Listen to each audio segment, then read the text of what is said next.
के वज़ीर-ए-आज़म Narendra Modi Kyiv and वारसा पहुँच रहे हैं। वारसा तो वो पहुँच गए हैं और उनका जो नेक्स्ट डेस्टिनेशन है वो डेफ़िनेटली है कीव। वो यूक्रेन जाना चाहते हैं। या फिगर्स जो बता रही हैं वो ये देखकर बता रही हैं कि India's growth did much better than expected during the last fiscal year, and that those carryover effects are affecting our forecast for this year. Sugar mills को 1 लाख मैट्रिक टन चीनी बरामद की इजाजत देने का फैसला। चीनी बरामद की आखिरी मंजूरी काबीना के इक्तिसादी राब्ता कमेटी देगी। वज़ीर नमस्कार दोस्तों, भारत के प्रधानमंत्री मोदी जी ने पोलैंड का दौरा शुरू कर दिया, जिसमें भारत के प्रधानमंत्री मोदी जी का ज़बरदस्त स्वागत हुआ है। भारत के प्रधानमंत्री मोदी जी पोलैंड का दौरा करने के बाद यूक्रेन का दौरा करने जा रहे हैं, क्योंकि इससे पहले वो रूस का दौरा सफल कर चुके हैं, जिसे देख करके पाकिस्तानियों का कहना है कि भारत सभी को एक लेंथ से देखता है, जिससे भारत की तारीफ पूरी दुनिया में होती है, क्योंकि रूस और यूक्रेन को भारत एक ही नज़र से देखता है। पिछले महीने तो आपको पता है वो रशिया में थे और अभी जो है वो वहाँ पे पहुँच रहे हैं। बड़ी बात है ये कि प्राइम मिनिस्टर नरेंद्र मोदी ने ये चुना है कि 1 महीने पहले जाना है रशिया, दूसरे महीने जाना है यूक्रेन। उसकी शायद वजह यही है कि एक बड़ा सख्त प्रेशर आया था वेस्टर्न ममालिक की तरफ से और नरेंद्र मोदी बैलेंस करने जा रहे हैं। एक तो व्यू ये है। लेकिन अब क्योंकि वो ये कर रहे हैं कि जिसे कहते हैं ना कि एक तो बैलेंस कर लिया, दूसरी जो इम्पोर्टेंट चीज़ है वो ये है कि जो इम्पोर्टेंट डेस्टिनेशन जहाँ पे जाना है वहाँ पे एक और मुल्क को भी साथ मिला लिया, ठीक है? सो प्राइम मिनिस्टर मोदी जो है कहा जा रहा है कि तकरीबन 45 साल के बाद कोई इंडियन प्राइम मिनिस्टर जो है वो पहुँच रहा है पोलैंड। ये एक इम्पॉर्टेंट डेवलपमेंट इस वक़्त समझी जा रही है और इसकी क्या वजूहात हैं, इस पे भी थोड़ा बात करते हैं। हिस्ट्री का बड़ा इम्पॉर्टेंट रोल है। ये बड़ी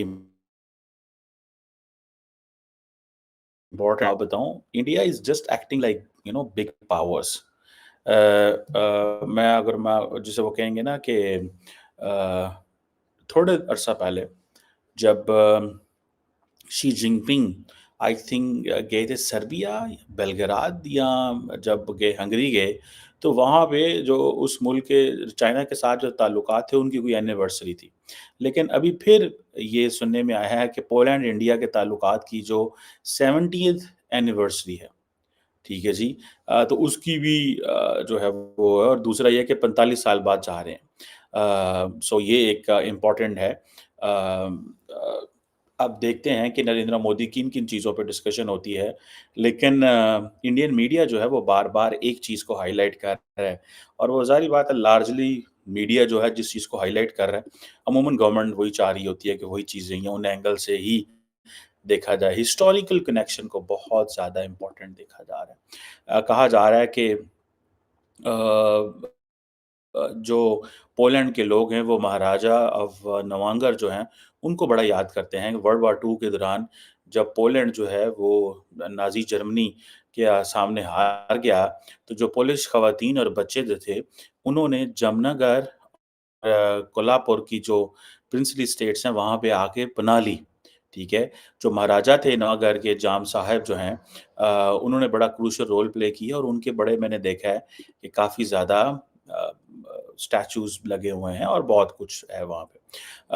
कहा जाता है कि जो कोल्हापुर है जहाँ ये वो जगह है जहाँ पे पोलिश लोगों ने आके रिफ्यूज ली और जो महाराजा थे कोल्हापुर के उन्होंने इन लोगों को बड़ी हॉस्पिटैलिटी दी और इंडिया और पोलैंड जो है इनकी आपस में एक आइडियोलॉजिकल रिलेशनशिप है and that relationship is opposition of colonialism, opposition against imperialism and racism.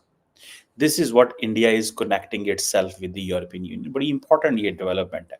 देखिए याद रखें इंडियंस जो हैं वो इंपीरियलिज्म के खिलाफ तो हमें नज़र आ रहा है बरतानिया की उन्होंने बड़ी क्लास ली है। अक्सर हर रोज़ ही लोग लिख रहे होते हैं बरतानिया को, कनाडा को तो ये कुछ नहीं समझते अब इंडियंस। वो समझते हैं हालाँकि every Indian wants to go to England because वहाँ पे जॉब्स के मसले हैं, चीज़ें हैं और बहुत कुछ है वहाँ पे। बहरहाल ये चीज़ जो है ये चीज़ है। बहरहाल ये जो कॉलोनियलिज़्म है, इसके भी अगेंस्ट हैं इंडियंस।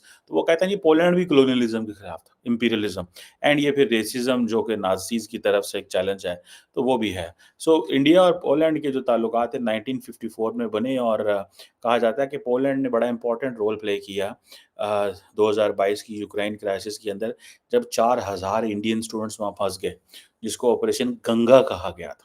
ऑपरेशन गंगा कहा गया था और उस वक़्त पोलैंड ने किया और वो एक अच्छा रेफ़रेंस है जिसको इंडिया इस चीज़ को समझता है। शायद यही वजह है कि अब अमेरिका सॉरी बरता इंडिया जो है वो वेस्टर्न यूरोप से निकल के ईस्टर्न यूरोप पे आ रहा है। मैं इसकी भी पॉलिटिक्स एंड फॉरेन पॉलिसी पे बात करूँगा, लेकिन प पहले ये थोड़ा हिस्टोरिकल ये एक कनेक्शन ज़रूर रहा है। तकरीबन 40,000 के करीब इंडियंस जो हैं वो पोलैंड में मौजूद हैं। कहा जाता है कि ये 40,000 इतने ज़्यादा हैं कि दैट मेक्स अबाउट आप समझ लें 0.25% जो टोटल पॉपुलेशन है पोलैंड की, थोड़ी-सी तो उनकी पॉपुलेशन है। और महात्मा गांधी हो, जवाहरलाल नेहरू हो, इंदिरा गांधी हो, रविंद्रनाथ टैगोर हो, इन सब की जो नाम हैं, इन लीडर्स के, उनकी पोलैंड की सड़कों पे हैं। पोलैंड की सड़कों के ऊपर इनके नाम हैं। और इंडियन जो क्लासिकल एंड कंटेम्परेरी डांस है, उसकी बड़ी क्लासेस होती हैं। And the other factor is we see private consumption recovering. तो 2-3 फैक्टर्स ऐसे हैं जिससे उनको ये नज़र आता है कि ये अचीवेबल है। India could become third largest economy bye 2027। तो यही बात तो भारत की हुकूमत ने कही थी। तो भारत की हुकूमत क्या कह रही है? वो यही तो कह रही है, इतने अरसे से जो बात कही जा रही है कि हम बन जाएंगे। अच्छा, अब हम जब इन तज्जियों को लेते हैं और हम देखते हैं कि क्या चल रहा है इस वक्त, तो जो खबरें आ रही हैं, एक तो देखिए कि इंडिया की सबसे ज़्यादा, बहुत ही ज़्यादा एंगेजमेंट जो है ना वो दिखाई देती है पूरी दुनिया के कंट्रीज़ के साथ। बहुत ज़्यादा एंगेजमेंट है, एग्रीमेंट्स बहुत ज़्यादा हो रहे हैं। जापान के साथ जो चल रहा है इस वक्त, आप देखिए ना 3 कंट्रीज़ के साथ साइमल्टेनियसली इस वक्त इंडिया एंगेज कर रहा है। और साथ ही अगर हम इससे आगे बढ़ें तो 2 और, यूक्रेन और पोलैंड के साथ भी एंगेजमेंट जो है वो भी जारी है, क्योंकि वहाँ पे भी मोदी साहब जा रहे हैं। लेकिन जो इस वक्त उनकी कंट्री के अंदर आए हुए लोग, नेपाल की फॉरेन मिनिस्टर हैं, जापान का डेलीगेशन है और फिर मलेशिया जो है उसके पीएम हैं।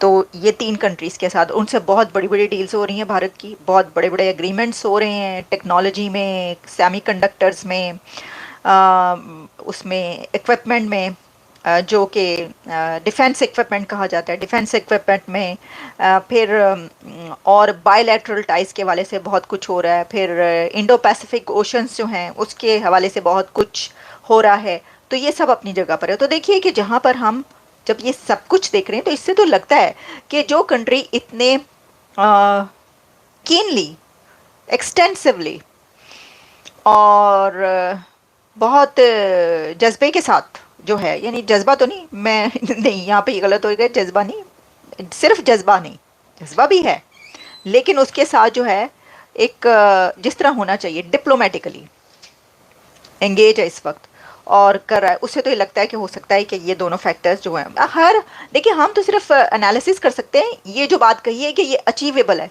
ये तो दुनिया के सबसे बड़े जो फाइनेंशियल इंस्टीट्यूशंस, उनके जो मैनेजिंग डायरेक्टर्स हैं उन्होंने कही है, तो हम उसको कैसे जो है वो डिनाई कर सकते हैं?